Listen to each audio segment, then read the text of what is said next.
quý vị và các bạn quay trở lại với chương trình Năng lượng xanh được phát sóng trên kênh HTV9 của Đài truyền hình Thành phố Hồ Chí Minh. Và tiếp tục những chủ đề liên quan thì ngày hôm nay chúng tôi muốn bàn luận về một cái chủ đề mà cũng gây xôn xao trong thời gian vừa qua, cũng là những cái quan ngại, những cái thắc mắc xoay quanh pin năng lượng mặt trời. Liệu đây có là rác thải độc hại với môi trường sau khi hết hạn sử dụng, hoặc chúng ta sẽ tái chế nó như thế nào?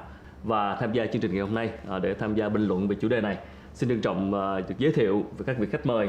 Đầu tiên là xin trân trọng cảm ơn anh Bùi Trung Kiên, Phó Tổng Giám đốc Tổng Công ty Điện lực Thành phố Hồ Chí Minh, và xin trân trọng giới thiệu anh Nguyễn Trọng Hiếu là Giám đốc Kỹ thuật của Đất Quảng Solar. Cảm ơn hai anh đã đến với chương trình ngày hôm nay. Thì trước khi chúng ta bàn luận về chủ đề này thì xin mời hai anh cùng quý vị khán giả chúng ta cùng theo dõi một đoạn clip ghi nhận với chủ đề là pin sạch hay là không sạch. Một tấm pin năng lượng mặt trời hiện có tuổi thọ từ 20 đến 30 năm. Xuyên suốt thời gian đó, tấm pin này có thể tạo nên nguồn năng lượng điện từ ánh sáng mặt trời. Lý tưởng là vậy, nhưng thời gian qua, thị trường cũng bắt đầu chứng kiến những ý kiến trái chiều về tương lai của những tấm pin này khi chúng hết hạn sử dụng. Cụ thể, pin năng lượng mặt trời có chứa những kim loại như chì, đồng, nhôm, chất thạch anh, các tế bào năng lượng mặt trời làm từ tinh thể silicon và được bọc trong nhựa dày để bảo vệ. Những loại chất này có thể gây nên tác hại khôn lường đến nguồn đất, nguồn nước, không khí khi những tấm pin trở thành rác thải và không được xử lý đúng cách. Chi phí để xử lý, tái chế pin năng lượng mặt trời không hề rẻ, dẫn đến lo ngại các đơn vị kinh doanh khai thác pin sẽ sẵn sàng thải loại những tấm pin này sau khi hết hạn hoặc hỏng hóc, chứ không tập trung tái chế. Những lo ngại này đã từng được thảo luận tại nhiều diễn đàn trong và ngoài nước, và câu hỏi bức bối nhất được đưa ra là tận dụng nguồn năng lượng vĩnh cửu từ mặt trời thật khó, nhưng khó có đồng nghĩa với việc phải dừng lại. Dạ, thưa anh, vừa rồi là một đoạn ghi nhận ngắn về chuyện pin năng lượng mặt trời, một cái chủ đề đang gây xôn xao dư luận trong thời gian vừa qua. Đặc biệt là trong một cái cuộc họp Quốc hội thì có một đại biểu của tỉnh Gia Lai cũng đã nhận xét ví von rằng là sau khi pin hết hạn sử dụng thì làm gì, xử lý ra sao, hay là để đó để chúng ta nướng bò một nắng. Thì một cái ví von rất là vui vậy thôi, nhưng mà nó cũng khiến cho ta suy ngẫm nhiều điều về cái chuyện rằng là chúng ta đầu tư năng lượng mặt trời để bảo vệ môi trường, nhưng liệu cái pin đó sau khi hết hạn sử dụng thì nó sẽ như thế nào? Thì trước mắt chắc xin anh Hiếu ở góc độ kỹ thuật, anh tái khẳng định lại một lần nữa về cái chuyện là tái chế pin nó sẽ khó hay là dễ, hay là sẽ như thế nào tại hiện trạng của Việt Nam? Có thể nói rằng cái việc tái chế pin năng lượng mặt trời trên cái bệnh viện quốc tế hiện nay thì cái điều đó là không thành vấn đề. Bởi vì cái thành phần chủ yếu trong pin năng lượng mặt trời hiện nay thì ngoài cái lõi tạo nên điện chỉ chiếm 5% silicon, thì phần còn lại là khả năng tái chế gần hết. Cho đến nay thì theo những thống kê của châu Âu là cái địa bàn mà ta thấy rằng việc sử dụng cái tấm pin năng lượng mặt trời nó lâu đời nhất, thì người ta có thể tái chế được từ trên 80% cho đến 96%. Thành ra cái khả năng tái chế là vấn đề chúng ta không bàn cãi. Cảm ơn anh Hiếu. Anh Kiên, chúng ta nên hiểu về pin mặt trời như thế nào? Liệu có thể an tâm với những cái gì mà chúng ta vừa xem về mặt kỹ thuật hay không? Nói về pin năng lượng mặt trời, nói về môi trường, trước tiên là chúng ta có thể là do cái cách nói và người dân cũng ngộ nhận rằng là đây là một cái vấn đề môi trường rất là nghiêm trọng. Đó là cái từ pin. Làm sao đây mình tại sao chúng ta lại gọi cái tấm này là tấm pin? Đấy, thì chúng tôi cũng đề nghị là chúng ta nên có một cái điều chỉnh lại, là đây là tấm quang năng để hấp thu năng lượng mặt trời phát điện. Chứ khi mà chúng ta dùng cái từ pin thì rất nhiều người họ ngộ nhận là giống như một cái cục pin bình thường. Cục pin thì đúng là nó có những cái vấn đề môi trường trong suốt cái thời gian qua. Cái thứ hai thì qua cái clip vừa rồi chúng ta thấy là cái quy trình xử lý các cái tấm quang năng này nó cũng đã có được hình thành, và về cơ bản là giải quyết được những cái quan ngại của người dân và cũng như là cơ quan quản lý nhà nước. Như vậy thì hiện nay ở góc độ quản lý nhà nước thì những cái quy chuẩn về việc tái chế pin năng lượng mặt trời hoặc là tấm quang năng đó thì hiện nay đang được ban hành như thế nào, và liệu những nhà đầu tư tham gia vào việc năng lượng mặt trời họ có được một cái thông tin rõ ràng về cái chuyện này hay không, để họ an tâm đầu tư hay không? Về quy định nhà nước thì hiện nay chúng ta mới dừng ở cái bước là yêu cầu các cái nhà đầu tư cũng như là người dân là chịu trách nhiệm trên cái vấn đề thải những cái tấm quang năng này. Những cái vấn đề mà thải những cái tấm quang năng này ra ngoài thì gần như là nó đang nằm ở trong cái thời gian bảo hành của nhà cung cấp.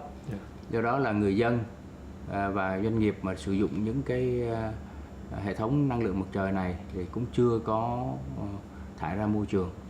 Tức là hiện tại ở thành phố Hồ Chí Minh nói riêng và Việt Nam nói chung, chúng ta chưa đến cái giai đoạn mà phải lo lắng về chuyện thải ra môi trường. Theo tôi thì cái vấn đề tái chế được đặt ra ở thời điểm hiện tại thì có vẻ là nó quá sớm. Hơi sớm. Tại vì những nước đi trước chúng ta một vài năm, tôi ví dụ như là Malaysia hay Indo, thì cái lượng mà tấm quang năng như anh Hiển đề nghị thì nó ở mức rất nhỏ, khoảng chừng 10 cho đến 100 tấn một năm mà thôi. Thành ra việc đặt ra một cái nhà máy để chỉ giải quyết 10 tấn cho đến 100 tấn một năm là không có hiệu quả kinh tế. Quay trở lại Việt Nam thì chúng ta mới khởi động chỉ có 2-3 năm nay thôi. Thành ra vấn đề tái chế đòi hỏi phải có một cái lượng sản phẩm nhất định để cho nhà máy tái chế hoạt động. Còn nếu không thì chúng ta lại phải đi đặt vấn đề là chúng ta đi mua rác thải, thì nó lại là một vấn đề khác.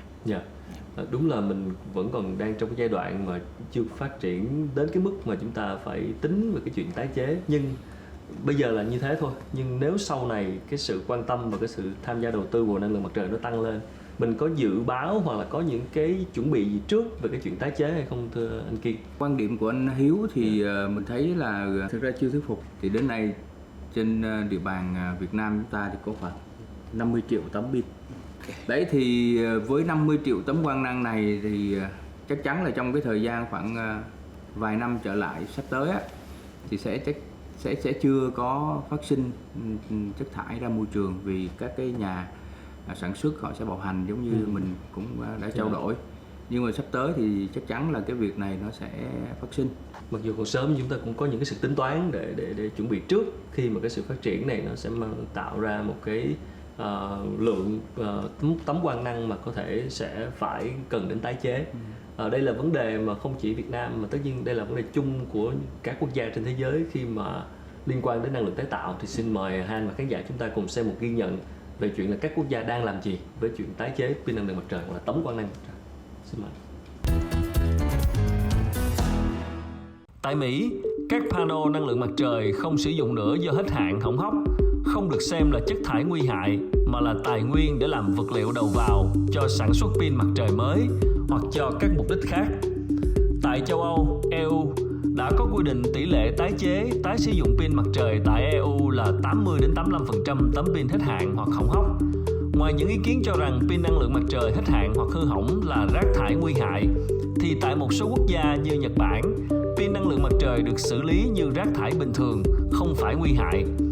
Tại đất nước mặt trời mọc, các panel này cũng được tái chế để sử dụng.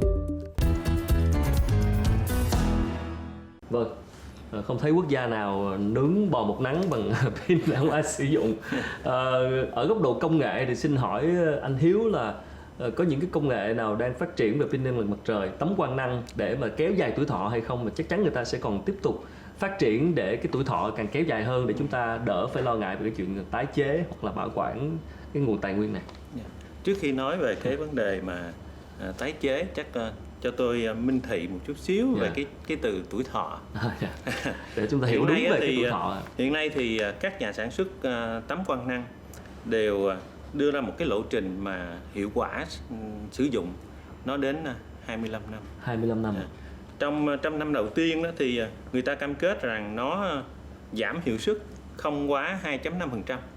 Có nghĩa là đến năm đầu tiên chúng ta vẫn còn 98% hiệu suất, và từ năm thứ 2 cho đến năm thứ 25 trở đi thì mỗi năm giảm không quá 0,7%. Có nghĩa rằng cho đến thời điểm 25 năm sau kể từ khi tấm quang năng bắt đầu hoạt động thì chúng ta vẫn còn một cái hiệu suất trên 80%. Thực tế ở châu Âu người ta đo đạt được và chứng minh được thì cái hiệu quả sau 25 năm nó chỉ giảm từ 6 cho đến 8% mà thôi. Thành ra vấn đề mà nói rằng tuổi thọ thì nó có vẻ hơi không chính xác. Có nghĩa rằng đến thời điểm đó người ta còn hài lòng với cái hiệu suất đó hay không? Bởi vì trên cùng một cái diện tích có thể là người ta đang tìm kiếm một cái hiệu quả đầu tư đó tốt hơn. Tôi ví dụ như rằng nó đến 25 năm sau nó chỉ còn hiệu suất 80% thôi, và người ta không hài lòng về cái hiệu quả đầu tư mang lại, người ta bỏ nó đi để mà đầu tư mới, chứ không hẳn nó là hết đát, hết tuổi thọ. Thưa anh Kiên, trong những cái cuộc bàn luận thảo luận về việc đầu tư năng lượng tái tạo và khuyến khích các nhà đầu tư, cả tổ chức và cả cá nhân tham gia vào cái chuyện này, thì cái vấn đề mà tuổi thọ của tấm quang năng này có phải là một cái vấn đề mà người ta quan tâm và có nhiều cái quan ngại liên quan không thưa anh? Cũng có rất nhiều người hỏi chúng tôi rằng là đã có kiểm chứng về cái thời gian tuổi thọ của tấm quang năng này 20 năm vẫn hoạt động tốt hay là 30 năm vẫn hoạt động tốt hay không. Đơn giản là chúng tôi có một cái dự án cách đây khoảng gần 10 năm cấp điện cho ấp Thuyền Liền, xã Đảo Thạnh An. Lúc đó thì chưa có điện lưới kéo ra, do đó là chúng tôi lắp hệ thống điện mặt trời cho các hộ gia đình và tích trữ bằng ắc quy. Lúc đó còn cái công nghệ còn tương đối là đơn giản. Thì hiện nay đến nay thì sau 10 năm thì hệ thống này vẫn chạy tốt. Có thể là chúng ta khẳng định là cái thời gian mà 10 năm mà hiệu suất nó vẫn đảm bảo so với cái thiết kế ban đầu. Đây là kiểm chứng thực tế tại thành phố Hồ Chí Minh. Còn cái việc kiểm chứng của các nhà sản xuất ở trong phòng thí nghiệm hay là có các cái thực tế ở bên ngoài, tôi nghĩ là cái việc này là hoàn toàn là chính xác và không quan ngại trong cái việc tuổi thọ hay là hiệu suất của như nhiều người còn đang quan ngại. Để họ có thể an tâm hơn khi đầu tư vào pin tấm quang năng để góp phần vào cái sự phát triển của ngành năng lượng tái tạo, đặc biệt là năng lượng mặt trời. Thì liên quan tới công nghệ tái chế thì xin mời hai khách mời cùng với khán giả chúng ta cùng theo dõi một ghi nhận sau đây về công nghệ tái chế một cách chi tiết hơn. Có nhiều phương pháp tái chế ứng dụng cho từng loại pin, bao gồm pin mono đơn tinh thể, pin poly đa tinh thể, pin thin film màng mỏng. Như với các loại pin có silicon sẽ bắt đầu tái chế bằng việc tháo rời các bộ phận, còn với pin thin film sẽ là nghiền nhỏ rồi mới phân tách. Chung quy, cách tái chế vẫn là cách tách các thành phần vật liệu cấu tạo nên panel, trong đó bao gồm kính, tế bào quang điện, kim loại, nhựa, polymer, silicon. Sau khi được tách, những thành phần này sẽ được tái sử dụng, như các tấm thủy tinh thì làm chai lọ, các tế bào quang điện thì được xử lý hóa học để tái sử dụng. Theo thống kê, nếu không tái chế thì vào năm 2050, 60 triệu tấn rác thải từ pin năng lượng mặt trời sẽ tấn công trái đất. Nhưng nếu quy trình tái chế thực hiện nghiêm ngặt, từ những tấm pin cũ, pin hỏng, 15.000 tỷ đô la Mỹ sẽ được tạo nên. 2 triệu tấm pin năng lượng mới sẽ được sinh ra, tạo tiền đề cho 630 gigawatt điện phục vụ cho sản xuất và tiêu dùng trên toàn thế giới. Vâng, thưa anh Kiên, vai trò của chính phủ, vai trò của các đơn vị sản xuất tư nhân sẽ như thế nào khi mà liên quan tới các chính sách về xử lý và tái chế cái tấm quang năng? Quản lý nhà nước thì đó là Ủy ban nhân dân thành phố và các sở sẽ thực hiện trên cái quy định của, có lẽ là chắc là Bộ Tài nguyên Môi trường. Thì cũng nên có cái quy định nó rõ ràng trong việc thu gom rồi xử lý về mặt tái chế. Bản chất trong cái vấn đề mà chúng ta thấy là nó ảnh hưởng môi trường như thế nào thì tôi thấy rằng là thế này, những cái tấm quang năng này mà khi mà có một cái hệ thống thu gom nó bài bản thì nó sẽ đưa về một cái nơi tập trung và gần như là không có phát thải ra môi trường một cái tác động nào. Tại khi chúng ta thu về, chúng ta nhập kho rồi chúng ta xử lý theo giống như là cái video clip mới vừa phát, và còn lại thì những cái mà chúng ta nghĩ là nó là chất thải nguy hại mà hiện nay vẫn còn đang là tranh luận, đó là những cái kim loại nặng, thì chúng ta cũng sẽ xử lý quanh ở trong cái nhà máy, chứ hoàn toàn là không ra ngoài. Chắc là ở chỗ anh Hiếu ở góc độ kỹ thuật thì anh có thể làm rõ hơn một chút về cái chỗ xử lý kim loại nặng, cái thành phần kim loại nặng. Vì nếu chúng ta không tái chế mà chúng ta thải ra môi trường thì liệu đó có phải là một loại rác thải nguy hại với môi trường hay không? Thì như cái đoạn video đầu tiên đó, thì chúng ta đã thấy rằng ở Nhật Bản không coi cái tấm quang năng là một cái loại rác thải độc hại ở môi trường. Như tôi trình bày thì ngoài 8% cấu tạo của tấm quang năng là nhôm, thì nhôm hoàn toàn có thể tái chế được, thì chỉ 1% còn lại là các kim loại khác, bao gồm tôi ví dụ như là bạc, hoặc là trong đó có cả chì. Thì do đó cái thành phần chì nó chiếm một cái tỷ lệ rất nhỏ trong cái cấu tạo của tấm quang năng. Và vì vậy như anh Kiên đề nghị chúng ta thu gom ở một cái nhà máy nhất định, khoanh vùng, thì cái việc loại trừ hoàn toàn các cái yếu tố phát tán ra môi trường các chất độc hại là cần thiết, và nó cũng không có gây nguy cơ cao đối với môi trường, bởi vì chì cũng chỉ là một phần nhỏ trong 1% các kim loại khác mà thôi. Yeah. Như vậy thì giống như nói lúc nãy, để kích thích những cái nhà đầu tư tham gia vào cái chuyện tái chế này thì có phải là một cái nền công nghiệp và chúng ta phải có một cái sự phát triển năng lượng tái tạo đến một cái mức nào đó để chúng ta có được cái số lượng gọi là tấm quang năng cần phải tái chế hay không? Chứ nếu mà ít quá thì không đủ động lực để người ta đầu tư. Thì đứng ở dưới góc độ doanh nghiệp thì tôi cho rằng các doanh nghiệp Việt Nam đủ năng động để nhìn ra được cái gọi là cái nguồn doanh thu từ cái việc tái chế các cái sản phẩm pin.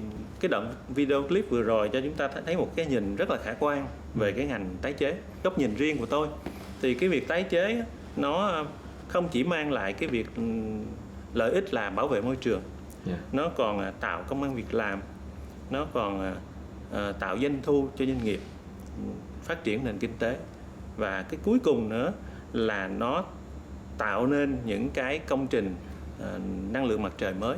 Bởi vì chính những cái thành phần gọi là thành phần thu hồi từ các cái tấm pin tái chế này, người ta lại hình thành nên, sản xuất nên các cái tấm pin mới, các tấm quang năng mới trên đất nước chúng ta. Xin cảm ơn anh Kiên và xin cảm ơn anh Hiếu. Thưa quý vị khán giả, rõ ràng qua những cái trao đổi vừa rồi thì phần nào chúng ta đã yên tâm hơn về những cái quan ngại liên quan đến pin năng lượng mặt trời, mà chúng tôi xin được gọi rõ là những tấm quang năng, với những cái quan ngại về chuyện là rác thải tác hại đến môi trường, về chuyện tái chế. Thì ở góc độ kỹ thuật và góc độ quản lý nhà nước thì chúng ta thấy rõ ràng rằng đây không phải là một vấn đề đáng lo ngại, bởi lẽ công nghệ tái chế đã sẵn sàng và rất nhiều nhà đầu tư sẵn sàng tham gia vào công cuộc này.